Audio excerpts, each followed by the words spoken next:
Okay student, आज हम लेके आए NCERT chapter 1 exercise 1.1 introduction.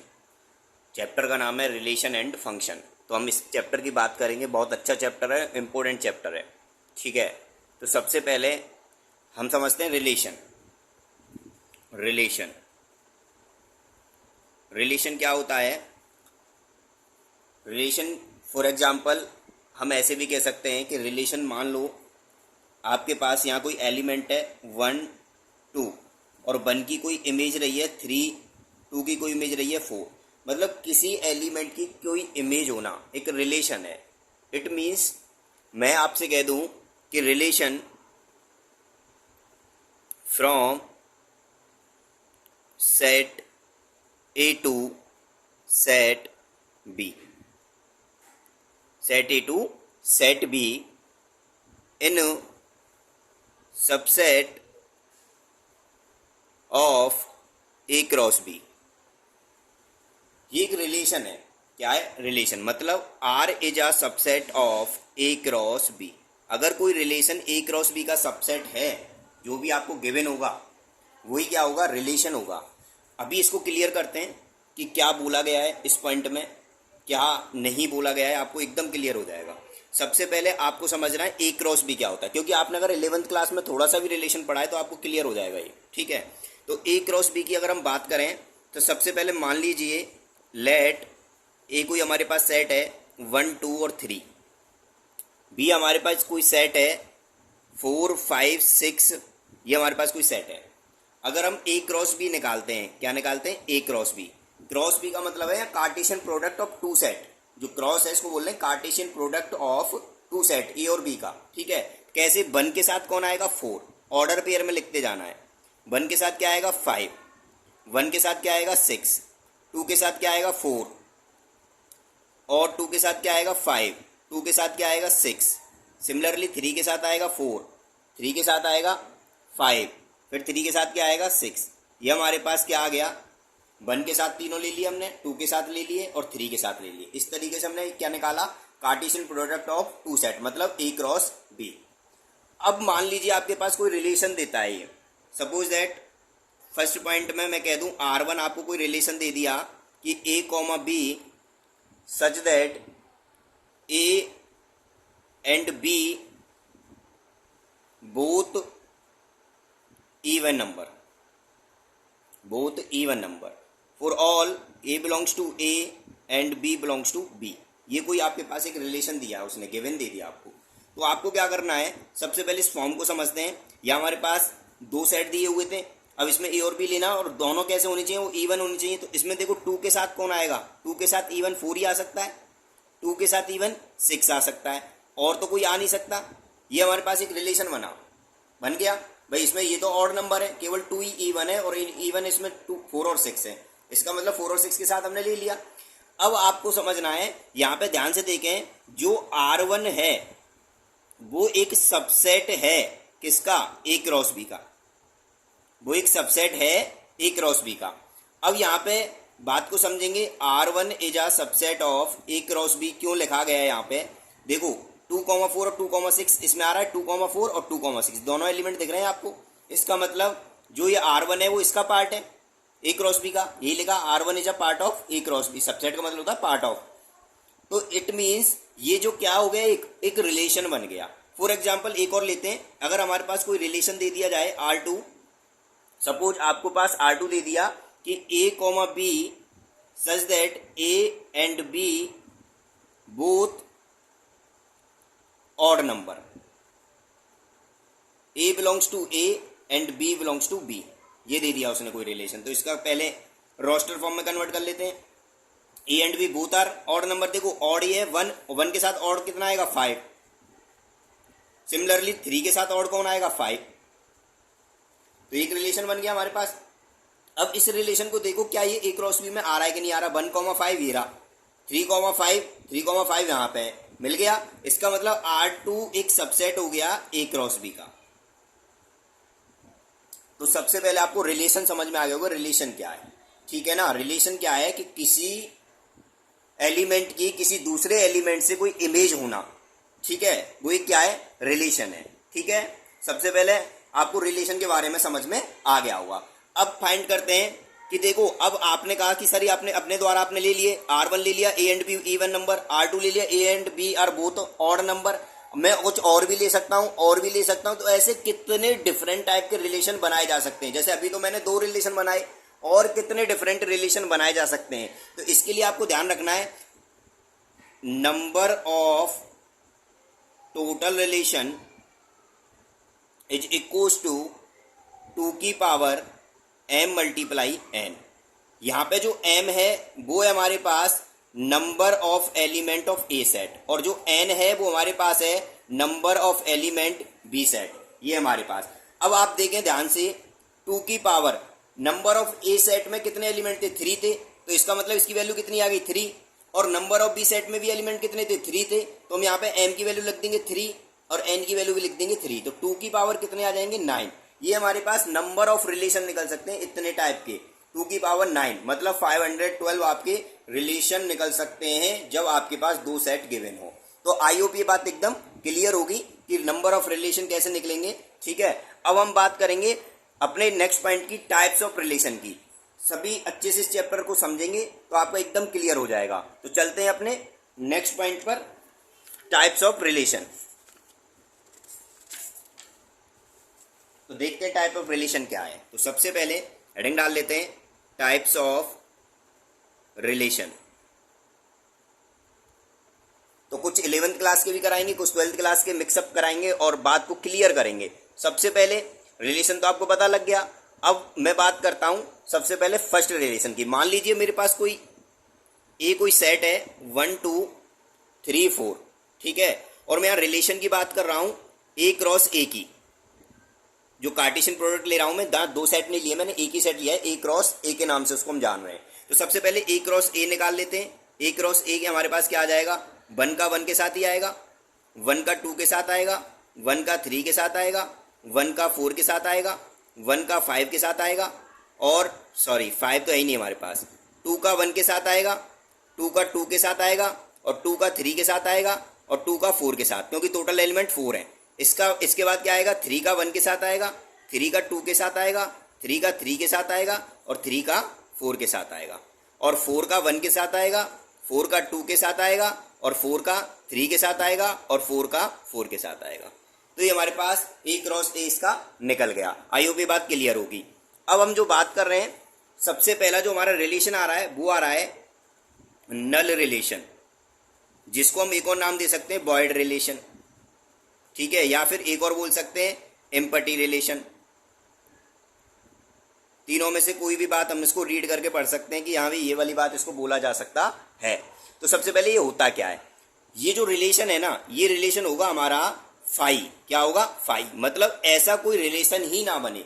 For example, बात को क्लियर करते हैं एक एग्जाम्पल के साथ, कि हमारे पास कोई रिलेशन दे दिया A comma B such that B is equal to A plus 5 for all A belongs to A and B belongs to A। क्योंकि हमारे पास एक ही सेट है तो दोनों एलिमेंट हमने एक ही सेट से बिलोंग कर दिए। अब बात को समझना, सबसे पहले यहाँ पे बोला गया A प्लस 5। देखो A की वैल्यू क्या आती है हमारे पास, 1 2 3 4 हाईएस्ट हो सकती है। अगर हम A की जगह 1 रखते हैं, यहाँ पे समझेंगे, A 1 रखा तो B हमारे पास जो कितना आएगा, 6 आएगा, नहीं आएगा, 1 रखने पे 6 आएगा। ये ऑर्डर पेयर है 1,6। क्या 1,6 इसमें है हमारे पास, पूरे में नहीं है 1,6, क्योंकि हमारे पास 6 एलिमेंट नहीं था बी सेट में। जो बी सेट है वो कौन था, A, और A में आ ही नहीं रहा 6। इसका मतलब इसमें कोई रिलेशन नहीं बन सकता। तो ये रिलेशन कैसा होगा, हमारे पास नल होगा, मतलब फाई होगा, ठीक है ना। तो ऐसे ही रिलेशन को हम क्या कहते हैं, नल रिलेशन, बॉयड रिलेशन, या फिर एम्पटी रिलेशन। अब बात करते हैं हम सेकंड रिलेशन की। सेकंड रिलेशन है हमारे पास यूनिवर्सल रिलेशन। यूनिवर्सल की हम बात कर रहे हैं। यूनिवर्सल रिलेशन क्या है उसको समझेंगे। सबसे पहले यूनिवर्सल रिलेशन होता है, हमारे पास कोई रिलेशन दिया है और वो रिलेशन A क्रॉस A के बराबर आ जाए। जो हमारे पास प्रोडक्ट ऑफ 2 सेट था उसी के बराबर हमारा आ जाए कौन, रिलेशन, तो वो हमारा क्या हो जाएगा, एक यूनिवर्सल रिलेशन हो जाएगा। फॉर एग्जाम्पल से समझते हैं। अगर हमारे पास कोई रिलेशन गिवन है A comma B such that mod A minus B is greater than equal to 0 for all A belongs to A and B belongs to A। ये हमने कोई रिलेशन ले लिया। तो समझते हैं इसको। रिलेशन हमने ले लिया, अब इस रिलेशन को देखते हैं। यहाँ पे देखेंगे ए कॉमा ए, तो a minus b greater than equal to 0 आना चाहिए। अब हमारे पास सेट क्या है, 1 2 3 4 है। हमारे पास जो सेट है वो क्या है, 1 2 3 और 4 था। अब देखो 1 में से 1, अगर मैं 1 1 लेता हूँ, 1 में से 1 जाएगा तो हमारे पास क्या आएगा, 0 ही तो आएगा। और 0 के बराबर या 0 से बड़ा होना चाहिए हमेशा। तो 1 कॉमा 1 ले सकते हैं, 1 के साथ 2 लें, 1 में से 2 जाएगा तो -1 आएगा, मोड क्या कर देगा +1, इसका मतलब बड़ा आ रहा है, सही है हमारे पास। फिर 1 के साथ 3 भी ले सकते हैं, 1 के साथ हम 4 भी ले सकते हैं। सिमिलरली 2 के साथ 1 ले सकते हैं, 2 के साथ 2 ले सकते हैं। आप देखो 2 में से 2 जाएगा 0 बराबर आ रहा है, 2 में से 1 जाएगा तो 1 बड़ा आ रहा है 0 से। इसका मतलब इसमें इस एलिमेंट के सारे सेट अवेलेबल हो जाएंगे। कौन से वाले, जो हमारे पास A क्रॉस A में आए थे। आपको क्लियरली ये बात समझ में आ गई होगी।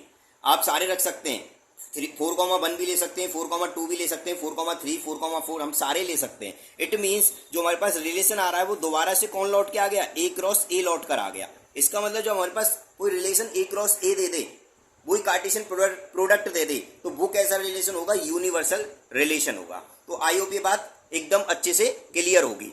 अब हम चलते हैं अपने नेक्स्ट रिलेशन पर। हमारा नेक्स्ट रिलेशन है थर्ड रिलेशन, आइडेंटिटी रिलेशन। ये इंपोर्टेंट भी है और अच्छा भी है। आइडेंटिटी रिलेशन, इसकी बात कर लेते हैं। आइडेंटिटी रिलेशन क्या होता है, आइडेंटिटी का मतलब है यहाँ पे कि हमारे पास इस तरीके की फॉर्म होगी, A कॉमा या such that A belongs to R, every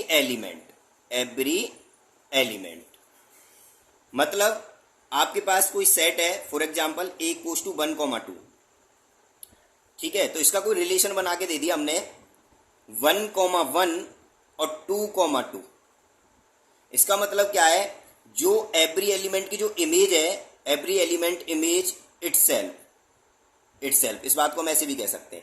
मतलब A का मतलब समझ रहे हो, जो एलिमेंट हमने लिया है उसी की इमेज उसी के साथ बननी चाहिए। तो जैसे 1 की इमेज 1 के साथ बन गई, 2 की इमेज 2 के साथ, हर एक एलिमेंट की बननी चाहिए A सेट में। मान लो A सेट हमारे पास ऐसे होता, A सेट हमारे पास 1 2 और 3 होता, तो हमारे पास कोई रिलेशन इस तरीके का होना चाहिए 1 1 2 2 और 3 3। एवरी एलिमेंट की खुद से ही इमेज होनी चाहिए, हर एक एलिमेंट की।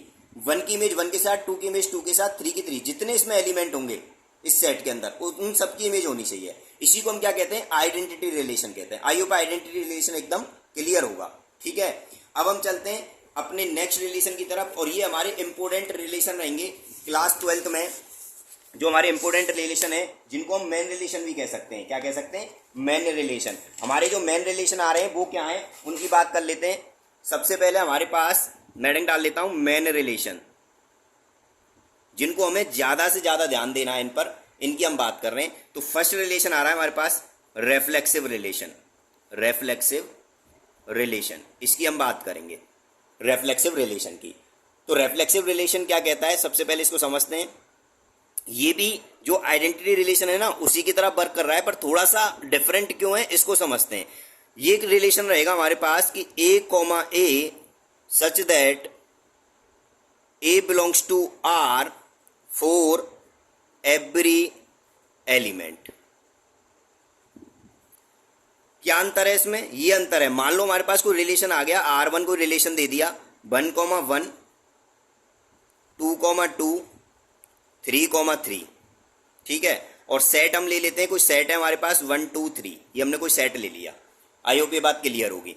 दूसरा हमने कोई रिलेशन ले लिया, सपोज दैट 1 1 2 2 3 3 और 4 4, हमने ये कोई ले लिया। हमने R3 ले लिया कोई 1 1 2 2 और 1 2 2 1, ये हमने कोई रिलेशन ले लिया। R4 कोई हमने रिलेशन ले लिया 1 1 2 2 3 3 और 1 2, ये हमने कोई रिलेशन ले लिया, ठीक है। तो इसमें हम दोनों पार्ट्स की बात कर लेंगे। एक तो हमारे पास था आइडेंटिटी रिलेशन और दूसरा था रेफ्लेक्सिव। इन दोनों में हम आइडेंटिटी और रेफ्लेक्सिव दोनों समझेंगे, ठीक है। तो बात को सुनेंगे, अंडरस्टैंड करेंगे अच्छे से। सबसे पहले हम सेट को पढ़ लेते हैं। 1 2 3 हमारे पास दिया हुआ है। तो आइडेंटिटी रिलेशन क्या कहता था, जितने भी सेट में एलिमेंट है हर एक की इमेज उसके साथ बननी चाहिए। तो वन सबकी बन रही है, इसका मतलब ये आइडेंटिटी है हमारे पास, तो पहला पार्ट तो आइडेंटिटी है। अब रेफ्लेक्सिव क्या कहता है? रेफ्लेक्सिव कहता है कि a belongs to R for every element. इसमें भी डबलेट चाहिए हमें, उसकी इमेज उसके साथ बननी चाहिए। तो देखो हर एक एलिमेंट की बननी चाहिए, फॉर एवरी एलिमेंट लिखा हुआ है, तो इसमें भी हर एक एलिमेंट की इमेज बनी, तो इसका मतलब ये रेफ्लेक्सिव है। अब बात करें इसकी 1,1, 2,2, 3,3, इसमें 3 एलिमेंट थे और तीनों की इमेज बनी हुई है, खुद के साथ बनी हुई है, लेकिन एक्स्ट्रा कौन आ गया? 4 आ गया। और आइडेंटिटी क्या कहता है? मुझे एक्स्ट्रा नहीं चाहिए, मेरे जितने एलिमेंट हैं केवल उनकी ही इमेज चाहिए मुझे, ना तो कम और ना ज्यादा। तो ये इसलिए आइडेंटिटी नहीं होगा। लेकिन रेफ्लेक्सिव क्या कहता है कि मेरे डबलेट होने चाहिए, जितने मेरे सेट में एलिमेंट हैं 1 2 3 उन सबके डबलेट होने चाहिए। एक्स्ट्रा मिले ना मिले हमें कोई प्रॉब्लम नहीं है, लेकिन हमें कम नहीं मिलना चाहिए, हमें एक्स्ट्रा मिल जाए। तो इसका मतलब 1 की इमेज है, 2 की इमेज है, 3 की इमेज है, खुद से यहाँ पे 4 एक्स्ट्रा मिल गया, तो एक्स्ट्रा से इसको कोई प्रॉब्लम नहीं है। हमारे पास 3 एलिमेंट है तो तीनों की इमेज है, इसलिए क्या हो गया? रेफ्लेक्सिव हो गया। सेम हम बात करेंगे थर्ड एग्जाम्पल की। देखो 1 की इमेज है, 2 की इमेज है, लेकिन यहाँ पे 3 की कोई डबलेट इमेज नहीं है। 3 के साथ कोई इमेज नहीं बन रही है, ना तो ये आइडेंटिटी है और ना ही ये रेफ्लेक्सिव है। अब हम बात कर रहे हैं 1,1, 2,2, 3,3। इसका मतलब यहाँ पे तीनों एलिमेंट की हमें क्या मिल गया? खुद के साथ इमेज मिल गया, लेकिन एक्स्ट्रा कौन मिल गया? 1,2। और आइडेंटिटी क्या कहता है? मुझे एक्स्ट्रा नहीं चाहिए, इसका मतलब आइडेंटिटी नहीं है। लेकिन रेफ्लेक्सिव कहता है मुझे तो तीनों की इमेज मिलनी चाहिए, जितने मेरे सेट में एलिमेंट है उनकी इमेज मिलनी चाहिए, और एक्स्ट्रा कुछ भी मिले जो मुझे कोई प्रॉब्लम नहीं है। इसका मतलब ये भी हमारे पास रेफ्लेक्सिव रिलेशन होगा। तो आई होप रेफ्लेक्सिव एकदम क्लियर होगा आपका। अब चलते हैं हम अपने नेक्स्ट रिलेशन की तरफ। हमारा रिलेशन है सिमेट्रिक रिलेशन। तो बात करते हैं सिमेट्रिक रिलेशन की। सिमेट्रिक रिलेशन, सिमेट्रिक रिलेशन कहता है कि कोई रिलेशन होगा, सपोज ए कॉमा बी, आपके पास कोई रिलेशन है, मैं इसको ऐसे ही बोल सकता हूं कि if A comma B belongs to R that implies B comma A belongs to R. मैं इसको ऐसे ही बोल सकता हूं, if A comma B belongs to R that implies B comma A belongs to R. It means जो A comma B है उसका हमें उल्टा मिलना चाहिए उसी रिलेशन में, तो हमारे पास क्या होगा? सिमेट्रिक रिलेशन होगा। फॉर एग्जाम्पल एक हमारे पास कोई सेट है 1 2 3, ठीक है, और हमने रिलेशन ले लिया। मान लो फर्स्ट रिलेशन हमने ले लिया, सपोज दैट हमने कोई रिलेशन ले लिया 1,2, 2,3 और 1,1, हमने ये कोई रिलेशन ले लिया। R2 हमने कोई रिलेशन ले लिया 1,2, 2,1, 1,1, 2,2 और 3,3, ये हमने कोई रिलेशन ले लिया। R3 हमने कोई रिलेशन ले लिया, सपोज दैट बेटा यहाँ पे हम समझते हैं स्टूडेंट 1,2, 2,1, 2,3, 1,1, 2,2 और 3,3, ये हमने कोई रिलेशन ले लिया, ठीक है। और लास्ट रिलेशन एक और ले लेते हैं हम, लास्ट 4 रिलेशन, एक रिलेशन और ले लेते हैं। मान लीजिए हमने ले लिया 1,1, 2,2, 3,3 और 4,4, ठीक है, ये हमने ले लिए। तो हम यहाँ पे 2 रिलेशन की बात करेंगे, एक तो हम रेफ्लेक्सिव डाल लेते हैं, रेफ्लेक्सिव रिलेशन, और एक हम डाल लेते हैं यहाँ पर सिमेट्रिक। दोनों की हम बात करेंगे, रेफ्लेक्सिव और सिमेट्रिक की। तो ध्यान से सुनेंगे। सबसे पहले रेफ्लेक्सिव चेक करते हैं 1 2 3, क्या इसमें तीनों के डबलेट हैं? नहीं है, इसका मतलब रेफ्लेक्सिव तो नहीं है। अब बात करते हैं सिमेट्रिक की। ये कहता है a comma B belongs to R that implies, हमें चाहिए बी कॉमा ए मिलना चाहिए। तो सबसे पहले 1,2 देखो, अब 2,1 है क्या? 1,2 तो है, इसमें 2,1 हमें कहीं नहीं मिल रहा, इसका मतलब ये सिमेट्रिक नहीं है। आगे हम चेक ही नहीं करेंगे। 1,2 है, सबसे पहले देखो इसका उल्टा मिल रहा है कि नहीं मिल रहा? 2,1, 2,1 सिमेट्रिक की बात कर रहा हूं मैं। 1,2, 2,1 इसका उल्टा मिल गया। अब इसको तो हम छोड़ देंगे, अब आगे चलते हैं। 2,1 इसका उल्टा कौन है? 1,2 मिल गया, इसको भी छोड़ देंगे। 1,1 पूरे में चेक करो, 1,1 का उल्टा है, बिल्कुल है, यही है खुद। 1,1 का उल्टा कौन है? 1,1 ही है, तो मिल गया। 2,2 का उल्टा 2,2 है, 3,3 का उल्टा 3,3 है। समझ लेना, जब भी डबलेट आ रहे हैं उसको हम चेक ही नहीं करेंगे सिमेट्रिक में, वो ऑलवेज सिमेट्रिक होगा। तो सबसे पहले ये वाला जो सेट है हमें समझ में आ गया कैसा है, सिमेट्रिक है, मतलब इनके एलिमेंट उल्टे हैं। जैसे मैंने टेक करा 1,2, अब आपको 2,1 ढूंढना है। पूरे रिलेशन में देखो 2,1 है कि नहीं। मान लो मैं ले रहा हूँ 1,1, मैंने क्या ले लिया 1,1, तो ये बाल ले लिया। अब इसका उल्टा क्या होगा 1,1 ही होगा, तो 1,1 पूरे में चेक करो, ये रहा 1,1, तो इसका मतलब क्या हो गया सिमेट्रिक। अब बात करते हैं रिफ्लेक्सिव की, तो 1 2 3 के डबलेट है कि नहीं चेक कर लो। 1 का डबलेट है, 2 का है, 3 का, इसका मतलब ये रिफ्लेक्सिव भी है। अब इसमें चेक करते हैं, पहले रिफ्लेक्सिव चेक कर लो। 1 2 3 का डबलेट तीनों दिख गए हमें, इसका मतलब ये रिफ्लेक्सिव तो है। अब सिमेट्रिक चेक करते हैं, 1,2 का उल्टा 2,1 है, फिर 2,1 का उल्टा देखो 1,2 है, 2,3 का उल्टा है क्या 3,2, चेक करो पूरे में 3,2 है, इसका उल्टा है नहीं है, इसका मतलब सिमेट्रिक नहीं है। लास्ट ऑप्शन है हमारे पास फोर्थ, 1,1 का उल्टा है, बिल्कुल है। 2,2 का, मैंने कहा था जब भी डबलेट आए आपको चेक करने की कोई जरूरत नहीं है, ऑलवेज क्या होगा वो सिमेट्रिक होगा। क्या ये रिफ्लेक्सिव है, आप चेक करके बताओ रिफ्लेक्सिव है कि नहीं। बिल्कुल है, क्योंकि 1 2 3 के तीनों के डबलेट हमारे पास अवेलेबल हैं इसमें। तो हमारे पास रिफ्लेक्सिव भी समझ में आ गया होगा आपको और सिमेट्रिक भी समझ में आ गया होगा। आई होप ये वीडियो आपके लिए बहुत यूजफुल होगी और अच्छी होगी। अब चलते हैं हम अपने नेक्स्ट पॉइंट पर। हमारा नेक्स्ट चलता है ट्रांजिटिव, ठीक है। ट्रांजिटिव की हम बात कर लेते हैं। तो ट्रांजिटिव क्या होता है उसको समझते हैं। ट्रांजिटिव रिलेशन की हम बात करेंगे, तो हेडिंग डालते हैं ट्रांजिटिव रिलेशन। ट्रांजिटिव रिलेशन, तो यहां पे ट्रांजिटिव रिलेशन क्या कहता है उसको समझते हैं। If A comma B belongs to R and B comma C belongs to R, that implies A comma C belongs to R. मतलब ए कॉमा बी हमारे पास है और बी कॉमा सी है, तो ए कॉमा सी हमें ढूंढना है। एक बात ध्यान रखेंगे, ये मान लीजिए ग्रैंडफादर है और ये फादर है और ये सन है। अगर ग्रैंडफादर है आपके पास और फिर फादर ढूंढना है, आपको वही गिवन में मिलेगा, और फादर मिलता है तो सन ढूंढना है, अदरवाइज सन नहीं ढूंढना। जैसे मान लो ग्रैंडफादर तो है लेकिन फादर नहीं है आपके पास, तो सन ढूंढने की कोई जरूरत नहीं है, वो ऑलवेज क्या होगा, ऑलवेज ट्रांजिटिव होगा। इस बात को हम ध्यान रखना है। कुछ एग्जाम्पल देंगे, बात को क्लियर करेंगे। जैसे हम कुछ एग्जाम्पल ले लेते हैं। जैसे फर्स्ट एग्जाम्पल हमने ले लिया कोई रिलेशन, एग्जाम्पल के तौर पे समझेंगे। हमने R1 कोई रिलेशन ले लिया, सपोज दैट 1,2 2,3 और 1,1। सेट वही रखेंगे हम, सेट चेंज नहीं कर रहे हैं। 1 2 3 हमारा सेट है अभी भी, ठीक है। हमने कोई रिलेशन ले लिया। R2 कोई रिलेशन ले लेते हैं। R2 हमने रिलेशन ले लिया 1,2 2,1 1,1 2,2 3,3 और 1,3, ये हमने कोई रिलेशन ले लिया। थर्ड कोई रिलेशन ले लेते हैं R3। R3 हमने रिलेशन ले लिया 1,2 2,1 2,3 1,1 2,2 और 3,3, ये हमने कोई रिलेशन ले लिया। R4 कोई रिलेशन ले लेते हैं। R4 हमने रिलेशन ले लिया 1,1 2,2 3,3 4,4 और 1,2 2,1 और 2,3, ये हमने कोई रिलेशन ले लिया R4। R5 कोई रिलेशन ले लेते हैं, जो लास्ट रिलेशन होगा 1,1 2,2 3,3 4,4 और 1,2 2,1 2,3 और 3,2, ये हमने कोई रिलेशन ले लिए। इन रिलेशन से हमें सारी कहानी समझ में आ जाएगी, ध्यान से सुनेंगे, ठीक है। तो इसमें मैं 3 पॉइंट्स में इसको डिवाइड कर देता हूँ, ठीक है, ताकि हम तीनों केसेस की बात कर लें एक ही पार्ट में। तो इस बात को ध्यान से समझेंगे। मैं पहले लिख देता हूँ रिफ्लेक्सिव, फिर लिख देता हूँ मैं सिमेट्रिक और थर्ड लिख देता हूँ ट्रांजिटिव। तीनों केसेस की हम बात करेंगे इसमें। तो सबसे पहले रिफ्लेक्सिव चेक करके आप बता सकते हैं क्या ये रिफ्लेक्सिव दिख रहा है आपको। बिल्कुल नहीं दिख रहा सर, रिफ्लेक्सिव है ही नहीं।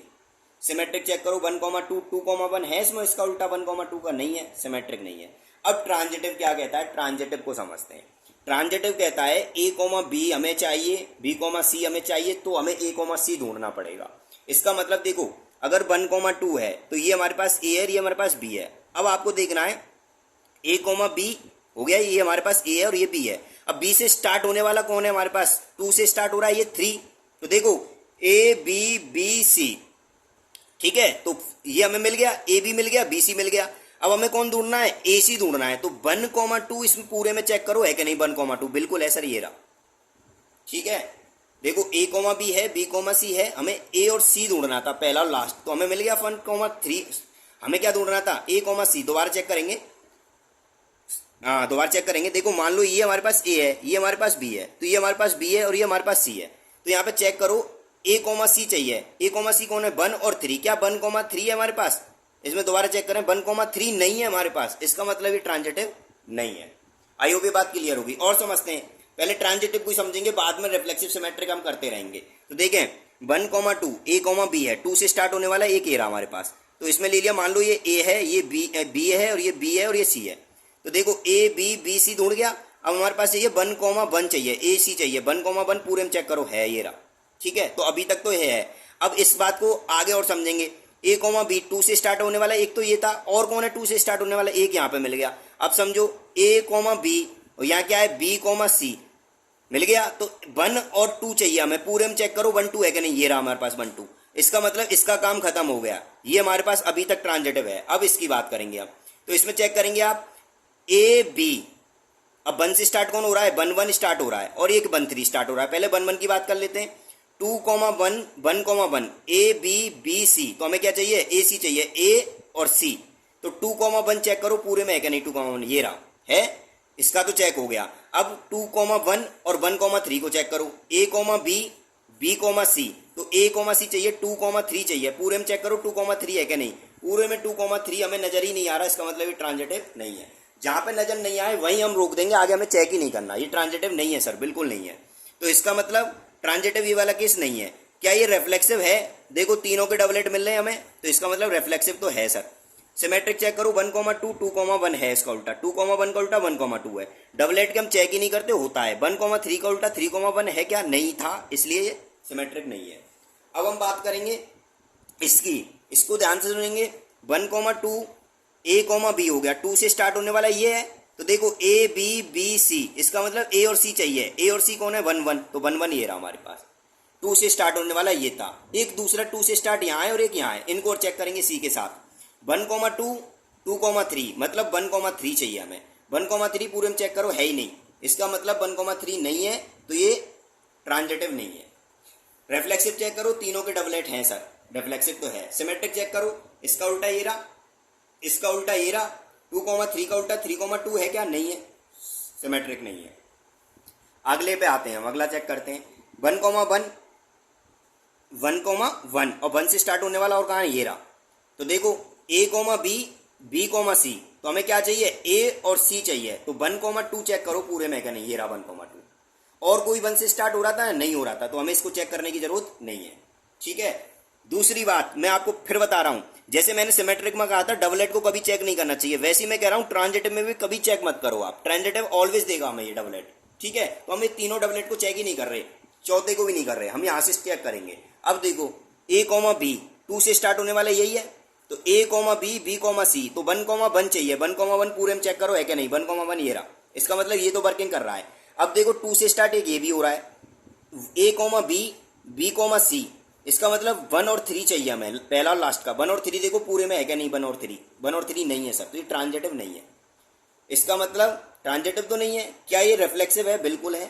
क्या ये सिमेट्रिक है, तीनों डबलेट चेक ही नहीं करने, 1 कॉमा 2 का उल्टा 2 कॉमा 1 और इसका उल्टा 1 कॉमा 2, 2 कॉमा 3 का उल्टा है ही नहीं सर, ये भी हमारे पास सिमेट्रिक नहीं है। अब बात करते हैं, लास्ट है हमारे पास, इसमें और समझते हैं। अभी तक तो हमारे पास कोई ट्रांजिटिव नहीं बना था, शायद अब बन जाए, और नहीं बनेगा तो एक और एग्जाम्पल हम बढ़ाएंगे। तो सबसे पहले बात समझेंगे, 1 कॉमा 1 को चेक ही नहीं करना, 2 कॉमा 2 को नहीं करना, 3 कॉमा 3 को 4 को नहीं करना। अब यहाँ से चेक करते हैं, 1 कॉमा 2 2 कॉमा 1 हमें चाहिए 1 कॉमा 1, तो 1 कॉमा 1 ये रहा, मिल गया। 2 से और स्टार्ट हो रहा है ये, 1 कॉमा 2 2 कॉमा 3 चेक करो, 1 कॉमा 3 है क्या हमारे पास, नहीं है, 1 कॉमा 3 हमारे पास इसमें अवेलेबल नहीं है, इसका मतलब ये ट्रांजिटिव अभी भी नहीं है। तो रिफ्लेक्सिव तो है, ठीक है। अब बात करें क्या सिमेट्रिक है, 1 2 है, 2 1 है, 2 3 है, 3 2 है, इसका मतलब ये सिमेट्रिक है।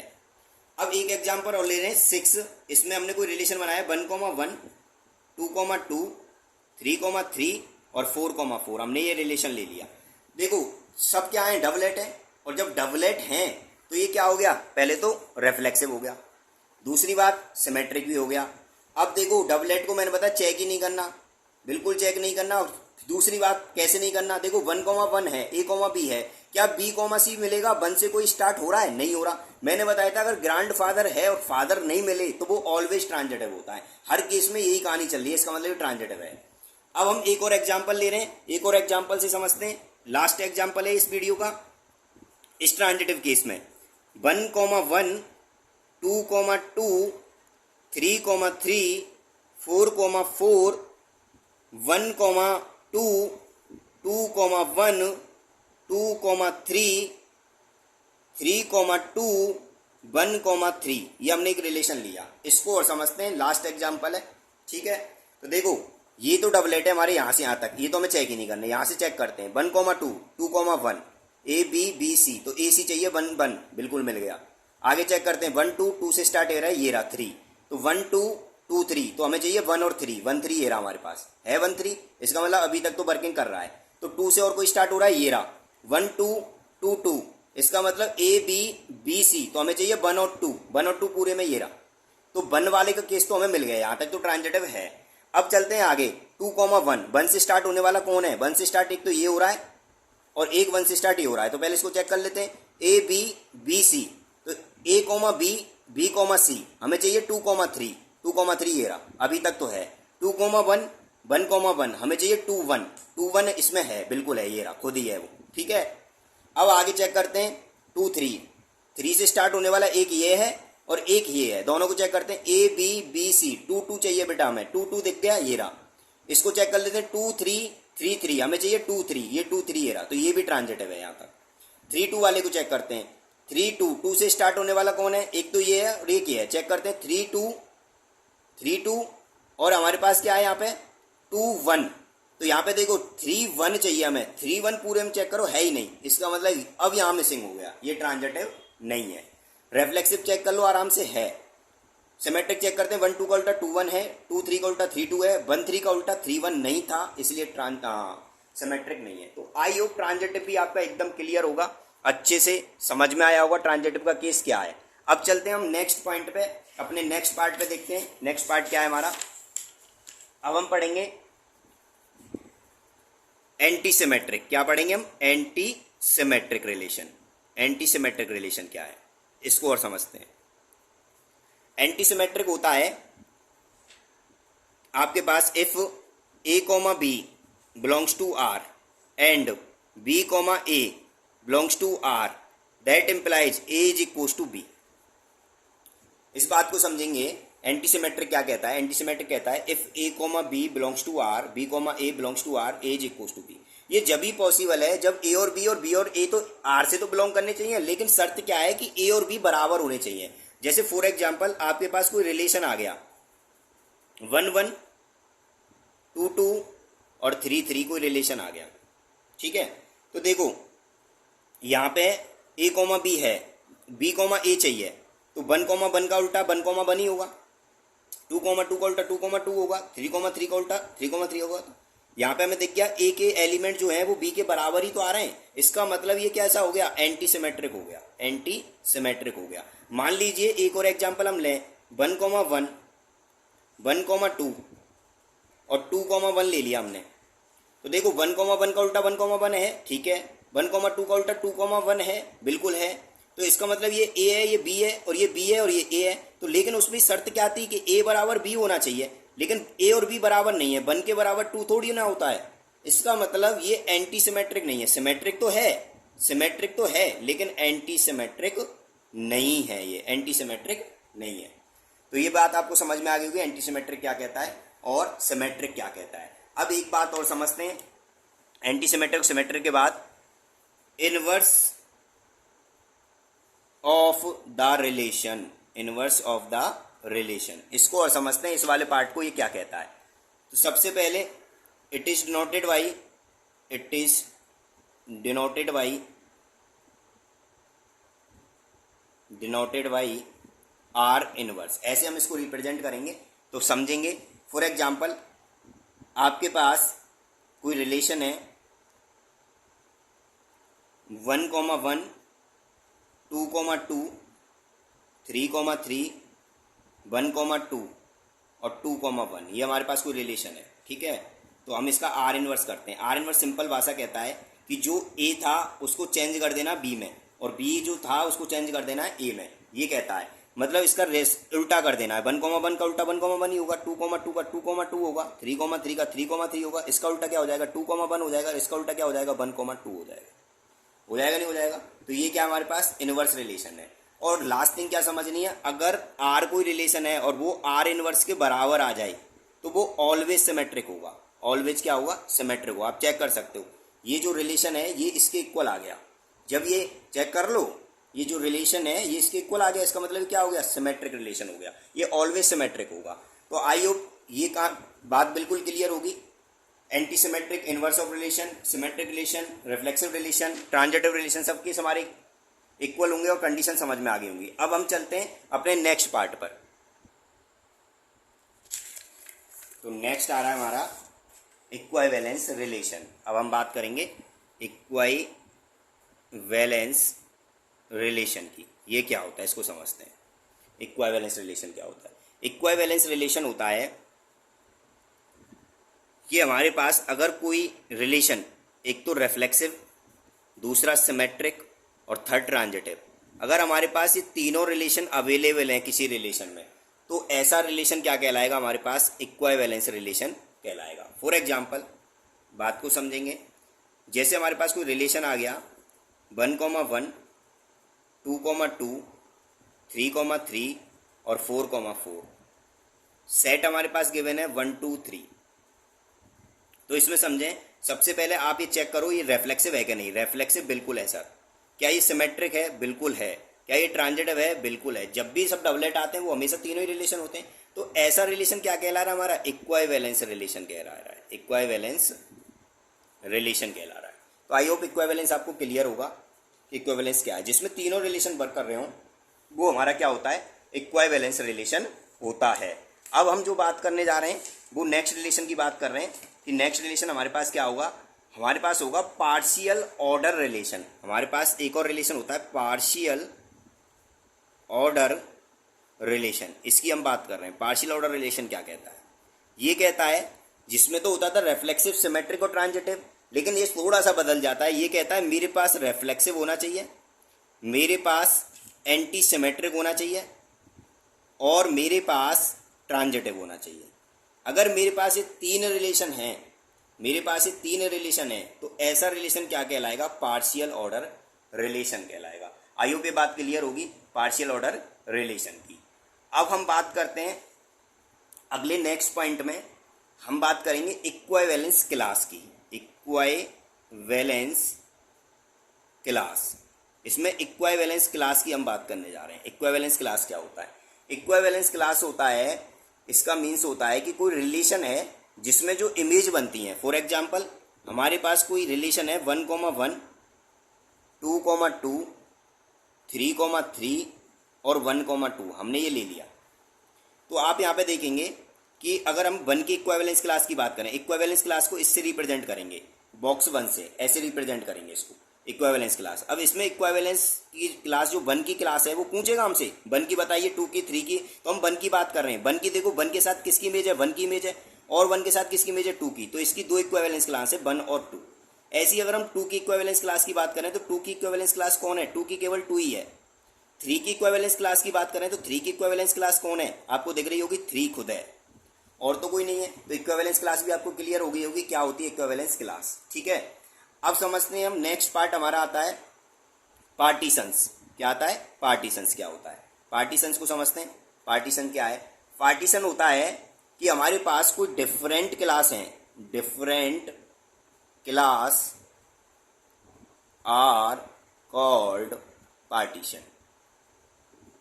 फॉर एग्जाम्पल अगर हमारे पास कोई रिलेशन था 1,1, 2,2 और 3,3, ये हमारे पास कोई रिलेशन है। ठीक है, तो आप इसका 1 का इक्विवेलेंस क्लास चेक करो क्या आ रहा है, खुद 1 ही आ रहा है। 2 का इक्विवेलेंस क्लास चेक करो, 2 का क्या आ रहा है, 2 खुद आ रहा है, 2 खुद आ रहा है। 3 का इक्विवेलेंस क्लास चेक करो, 3 का क्या आ रहा है, 3 का भी खुद 3 आ रहा है। ये आ गया, आगे नहीं आ गया। अब पार्टीशन डिफरेंट हो गए नहीं हो गए, देखो 1 का 1 ही है, 2 का 1 बन रहा है, 3 का बन रहा है, हमारे पाशन कोई सेम नहीं है। तो पार्टीशंस जो होते हैं ना वो किस तरीके से वर्क करते हैं उसको भी सुने। आपको पार्टीशन की एक और पहचान बता रहा हूँ। अगर मान लो ये P1 है, ये P2 है और ये P3 है, अगर हम P1 का इंटरसेक्शन P2 और इंटरसेक्शन P3 करें तो हमेशा फाई आएगा। ये क्या आएगा? फाई आएगा। तीनों का इंटरसेक्शन फाई आ रहा है, आप चेक कर लो, इनमें से तीनों में से कोई कॉमन नहीं है, तो इसका मतलब पार्टीशन में वर्क कर रहा है। दूसरी बात क्या होगी, अगर हम P1 union P2 union P3 करें, यूनियन P3 करें तो ये हमेशा वही सेट लौट कर आ जाएगा जो सेट हमने मान रखा था। सेट क्या मान रखा था हमने? सेट मान रखा था 1 2 3। भाई 1 2 3 के साथ चल रहे थे हम पूरे सेट में, ठीक है। तो 1 2 3 मान रखा था, आप चेक करो, तीनों का यूनियन निकालो, 1 2 और 3 तो आएगा। इसका मतलब अगर तीनों का यूनियन करें तो सेट लौट के आ जाएगा और इंटरसेक्शन करें तो फाई आएगा हमेशा। वो क्या होते हैं? हमारे पास पार्टीशन होते हैं। अब बात आती है नंबर ऑफ पार्टीशंस हो कितने हो सकते हैं, मैक्सिमम या मिनिमम की बात करें तो number of minimum partition, minimum partition एक हो सकता है। आप एक तो होगा ही होगा मिनिमम। और नंबर ऑफ मैक्सिमम पार्टीशन कितने होंगे? नंबर ऑफ मैक्सिमम पार्टीशन होंगे आपके पास जितने नंबर ऑफ एलिमेंट होंगे, नंबर ऑफ एलिमेंट। मान लो सेट में कितने एलिमेंट है? एक सेट में अभी हमारे पास 3 एलिमेंट थे तो 3 पार्टीशन होंगे। देखो आपको दिख भी रहे होंगे 1 2 3, है कि नहीं?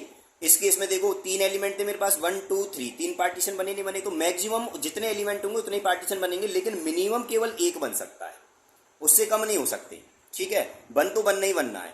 तो ये बात भी आपको क्लियर होगी इक्विवेलेंस की, पार्टीशंस की और इक्विवेलेंस रिलेशन की, इक्विवेलेंस क्लास की।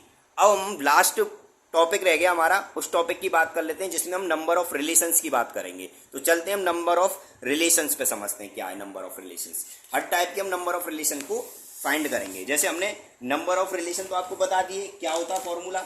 नंबर ऑफ रिलेशन समझेंगे, नंबर ऑफ रिलेशन जो हमारे पास टोटल नंबर ऑफ रिलेशन है वो कितने थे? 2 की पावर m मल्टीप्लाई n।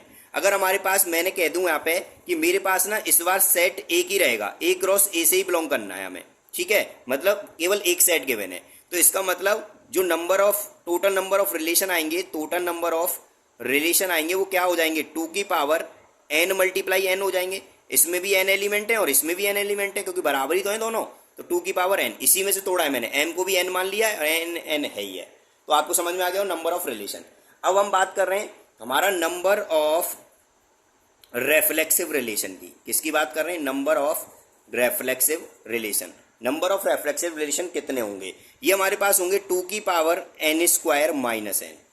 जब हमारे पास एक ही सेट गिवन होगा तब के लिए वर्किंग है ये पूरी, 2 की power n square minus n। मान लीजिए एग्जाम्पल समझेंगे, एग्जाम्पल है हमारे पास कोई ए सेट है जिसमें एलिमेंट है 1 2 3, तो हमारे पास n की वैल्यू कितनी आ गई? 3 आ गई। तो नंबर ऑफ रेफ्लेक्सिव उसने पूछ लिया, तो नंबर ऑफ रेफ्लेक्शन कितना हो जाएगा? 3 का स्क्वायर माइनस 3, तो 2 की पावर 3 9 माइनस 3 मतलब 2 की पावर 6 हमारे रिलेशन होने वाले हैं। तो 2 की पावर 6 हमारे रेफ्लेक्सिव रिलेशन निकल जाएंगे। आई होप ये बात क्लियर होगी। अब बात कर रहे हैं हम नंबर ऑफ सिमेट्रिक रिलेशन की। Number of symmetric relation, symmetric relation को समझते हैं कितने होंगे। इसका फॉर्मूला रहेगा 2 की power n square plus n upon 2, ये इसका फॉर्मूला रहेगा। फॉर एग्जाम्पल यही हमारे पास सेट है और n की वैल्यू कितनी थी? 3 थी, तो नंबर ऑफ रिलेशन कितने आ जाएंगे? 3 का स्क्वायर 9 प्लस 3 अपॉन में 2, तो 2 की पावर 12 अपॉन 2 मतलब 2 की पावर 6। इतने ही हमारे सिमेट्रिक रिलेशन निकल के आ गए इसमें 3 एलिमेंट पर, ठीक है ना। आपको ये बात क्लियर होगी। अब चलते हैं हम नेक्स्ट नंबर ऑफ रिलेशन की बात कर रहे हैं, number of anti symmetric relation. Anti symmetric relation कितने होंगे हम इसकी बात कर लेते हैं। इसका फॉर्मूला होगा 2 की पावर n मल्टीप्लाई 3 की power n square minus n upon 2। ये हमारा किसका फॉर्मूला है? एंटी सिमेट्रिक रिलेशन का। अगर सेट हमारे पास यही है तो इसमें रख के आप आराम से देख सकते हो कितने एंटी सिमेट्रिक रिलेशन होंगे। आई होप ये बात क्लियर होगी और ये वीडियो आपके लिए बहुत हेल्पफुली होने वाली है, बहुत अच्छी होने वाली है। कंप्लीट वीडियो को देखना है सभी को, तो ये आपको एकदम क्लियर होगा। अब हम बात कर रहे हैं नंबर ऑफ, एक तो इक्विवेलेंस रह गया और ट्रांजिटिव रह गया, तो हम पहले बात कर लेते हैं नंबर ऑफ ट्रांजिटिव रिलेशन।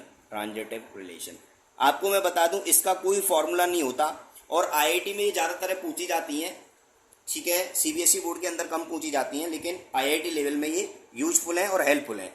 तो सबसे पहले ट्रांजिटिव को आपको याद रखने के लिए मैं एक टेबल बना देता हूँ, ठीक है। इसका कोई तरीका नहीं है जिसके फॉर्मूला जो है कंक्लूजन उस फॉर्मूले का निकल पाए, तो इसलिए आपको थोड़ा सा याद रखना है। अगर हमारे पास नंबर ऑफ एलिमेंट 0 हैं तो उसके नंबर ऑफ ट्रांजिटिव रिलेशन 1 होंगे।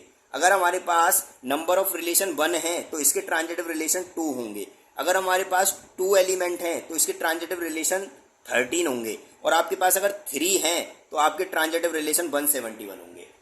आई होप ये बात क्लियर होगी। अब बात करते हैं इक्विवेलेंस रिलेशन की। नंबर ऑफ इक्विवेलेंस रिलेशन, इसकी हम बात कर लेते हैं। इसके लिए भी आपको एक टेबल लिखा दूंगा मैं, इसको याद करना है। हाँ, इसकी थोड़ी सी मैं फॉर्मूला कोई नहीं है इसका भी, लेकिन मैं जनरेशन बताऊंगा आपको कि कैसे हम इसको प्रूव कर सकते हैं। इतना मैं आपको जरूर बताऊंगा इक्विवेलेंस के बारे में कि कैसे हम जल्दी से इजीली से निकाल सकते हैं। सारा आईटी लेवल है ये पूरा जो मैं बता रहा हूँ आपको, ठीक है ना। एनसीईआरटी वाला प्रोसीजर में कम पूछे जाते हैं ये चीज़ें, लेकिन फिर भी पूछ ली जाए तो आपके लिए ये वीडियो हेल्पफुल ही होगी। तो जैसे बात समझेंगे, नंबर ऑफ इक्विवेलेंस रिलेशन में क्या होगा, अगर हमारे पास एलिमेंट 1 है हमारा तो इसके नंबर ऑफ इक्विवेलेंस रिलेशन 1 ही होंगे। अगर हमारे पास 2 एलिमेंट हैं तो इसके इक्विवेलेंस रिलेशन 2 ही होंगे। अगर हमारे पास 3 एलिमेंट है इसके इक्विवेलेंस रिलेशन 5 होंगे। अगर हमारे पास एलिमेंट की संख्या 4 है तो इसके इक्विवेलेंस रिलेशन 15 होंगे। और हमारे पास अगर एलिमेंट की संख्या 5 है तो इक्विवेलेंस रिलेशन आपके 52 होंगे। अब ये मैं आपको बता सकता हूँ कैसे निकलते हैं, तो आप इजीली समझ सकते हैं कैसे निकलते हैं इक्विवेलेंस रिलेशन। तो इक्विवेलेंस रिलेशन के लिए हम समझ सकते हैं, मैं एक पेज ले लेता हूँ इक्विवेलेंस रिलेशन के लिए। मैं यहाँ पे समझा रहा हूँ आपको इक्विवेलेंस के बारे में। तो देखो, जैसे मेरे पास मान लो एलिमेंट हैं 5, नंबर ऑफ एलिमेंट कितने दे दिए, 5 दे दिए, ठीक है ना। नंबर ऑफ एलिमेंट 5 है, तो उसके लिए आपको मैंने बता तो दिया कितने होते हैं, नंबर ऑफ 5 के लिए 52 होते हैं। अब बनाना सीखें। जैसे देखो 1 एलिमेंट है, ठीक है। अब 1 एलिमेंट है तो इसके इक्विवेलेंस रिलेशन 1 ही है। अब मान लो 2 एलिमेंट आ गए, कितने एलिमेंट आ गए, 2। तो आपको लिखना है 1 और 2। कैसे लिखा है ये 1 और 2, यहाँ पे क्या करते हैं, 1 को 1 के साथ ऐड करेंगे तो कितना आ जाएगा, 2 आ जाएगा। कितना आ जाएगा, 2 आ जाएगा। आई होप ये बात समझ में आ रही होगी। और इजीली समझते हैं, कोशिश करते हैं क्लियर हो जाए आपका। देखें, अब मान लो 3 एलिमेंट हैं, आपके पास कितने एलिमेंट हैं, यहाँ तो मैंने 1 एलिमेंट की बात करी, यहाँ 2 एलिमेंट की, अब 3 एलिमेंट ले रहा हूँ। तो देखें, मैंने ले लिया यहाँ पे 1, क्या ले लिया, 1। अब 1 तो लेंगे नहीं, क्यों, तीसरे नंबर की बात हो रही है यहाँ पे, फर्स्ट की बात हो रही थी 1 और 1 को ऐड करा 2। अब ध्यान से समझेंगे, अब मुझे यहाँ पे कितना लिखना है, जो इसका लास्ट एलिमेंट होगा। जैसे ये लास्ट एलिमेंट इसका था तो इसका लास्ट लिख लिया। अब इसका लास्ट कौन है, 2, तो मैं 2 से स्टार्टिंग करूंगा। बात क्लियर हो गई। अब इसको ऐड करना स्टार्ट करेंगे, 2 और 1 कितना हो गया, 3, और 2 और 3 कितना हो गया, 5। अब ध्यान से देखो, लास्ट एलिमेंट कौन है, 5, तो यहाँ 4th नंबर पे जितने 4 एलिमेंट होंगे तो 5 स्टार्ट करेंगे, और 5 और 2 को ऐड करेंगे कितना होगा, 7, 7 और 3 को ऐड करेंगे 10, और 10 और 5 को ऐड करेंगे 15। तो फिर से लास्ट एलिमेंट कौन है, 5वें एलिमेंट के लिए 15, 15 से स्टार्ट करेंगे, 15 5 20 हो गया, 20 और 7 27 हो गया, 27 और 10 37 हो गया, 37 52 हो गया। तो इसका लास्ट एलिमेंट क्या है, अगर 6 एलिमेंट है तो लास्ट एलिमेंट 5 वाले का था 52, फिर ऐड कर देंगे कितना हो जाएगा 67, फिर ऐड कर देंगे 87, फिर ऐड कर देंगे ये हो जाएगा आपके पास 114, फिर ऐड कर देंगे ये हो गया 11 4 1, फिर ऐड कर देंगे ये आपके पास हो जाएगा 3 9 1। तो आपके अगर 6 एलिमेंट सेट में, मान लो कोई सेट है आपके पास 1 2 3 4 5 6, कितने एलिमेंट है इसमें, 6 एलिमेंट है, तो इसके नंबर ऑफ इक्विवेलेंस रिलेशन कितने होने वाले हैं, 193 आपके इक्विवेलेंस रिलेशन होने वाले हैं। तो आई होप ये क्लियर होगा कैसे बनाया गया है। मैं दोबारा एक्सप्लेन कर रहा हूँ 1 मिनट के लिए, ध्यान से सुनेंगे। आपके पास 1 एलिमेंट था, 1 लिख लिया तो इक्विवेलेंस रिलेशन 1 हो गए। अब देखो 2 के लिए हमें क्या करना पड़ेगा, लास्ट एलिमेंट 1 का 1 ही था, 1 से स्टार्ट करा और 1 को 1 से ऐड करेंगे 2 आ जाएगा। तो हमारे पास इसके इक्विवेलेंस रिलेशन कितने आ गए, 2 आ गए।